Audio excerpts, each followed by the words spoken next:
जालना येथे पालकमंत्री पंकजा मुंडे यांचा पत्रकार संघाच्या वतीने जाहीर निषेध करीत घोषणाबाजी करण्यात आल्या।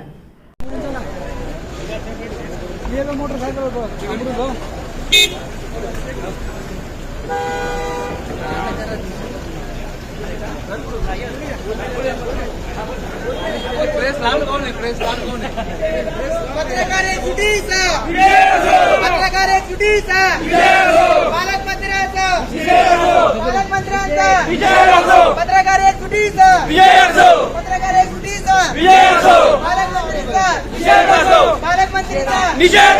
पालकमंत्रीचा पत्रकार एक छुटीचा पत्रकार एक छुटीचा पालकमंत्र्यांचा पालकमंत्र्यांचा पालकमंत्र्यांचा